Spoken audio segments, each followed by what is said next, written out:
apologize. It was a chocolate bar. I apologize. You know what? I have the list of the whole cabinet, and I forgot to read it off. The Prime Minister is hard at work on the transition and is working hard at selecting his new cabinet, and it will be a pleasure for him to reveal all of that in due course. In due course, is that on the 25th or? In due course. All right. And just back to the other issue that was announced yesterday by the U.S. about Canadians, about the land border crossing being reopened. Canadians will still need a valid PCR test to get back into Canada. Are you thinking of changing this rule since being double vaxxed is good enough? You're quite right. Canadians do need a valid PCR test to go back to Canada. I had my tests done.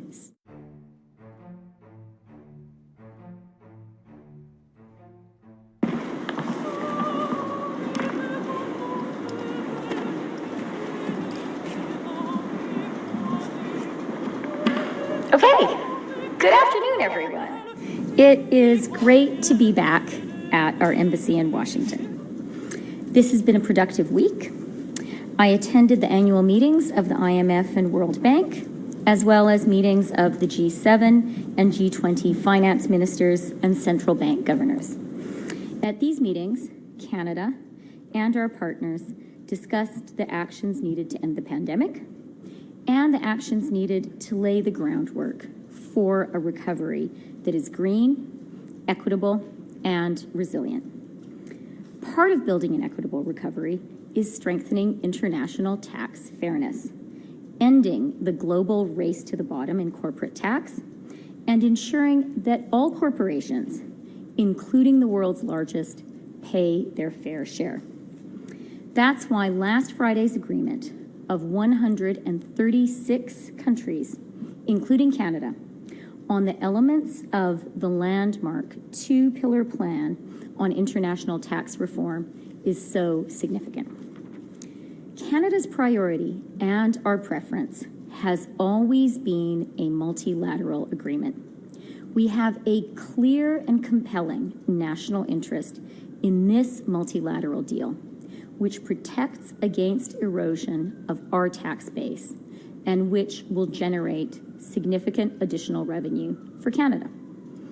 Finance ministers also discussed next steps on implementation of this agreement, and we look forward to working together to bring this ambitious new tax framework into effect and to legislate its implementation.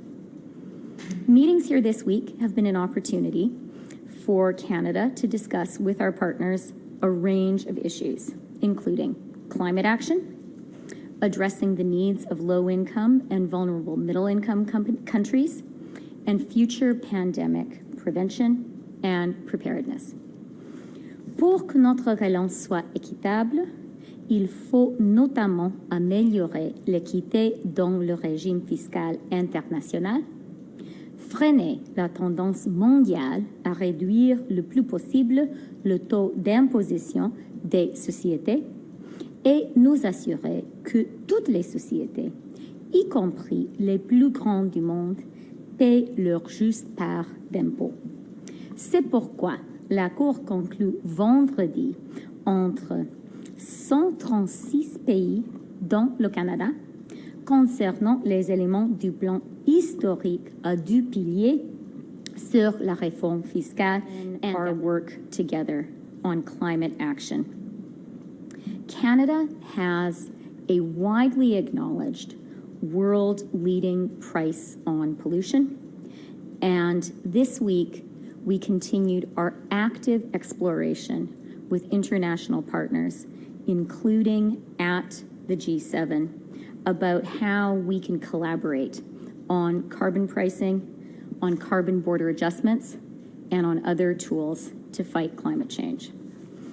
In addition to the broader international group meetings, I had some very valuable bilateral conversations. I met with U.S. Secretary of the Treasury, Janet Yellen. I had a meeting with the German Vice Chancellor and Minister of Finance, Olaf Scholz. I met with the UK Chancellor of the Exchequer, Rishi Sunak. I met with Korea's Deputy Prime Minister and Minister of the Economy and Finance, Hong Nam-ki. I met with Italy's Minister of Economy and Finance, Daniele Franco, and I met with Mexico's Finance Secretary, Rogelio Ramirez de la O. Ce sera maintenant avec plaisir que je vais répondre à vos questions. Okay, bonjour, merci d'être venu. S'il vous plaît, dites votre nom puis le nom de votre organisation avant de poser vos questions. We'll do one question, one follow-up from the microphone here, if that's okay.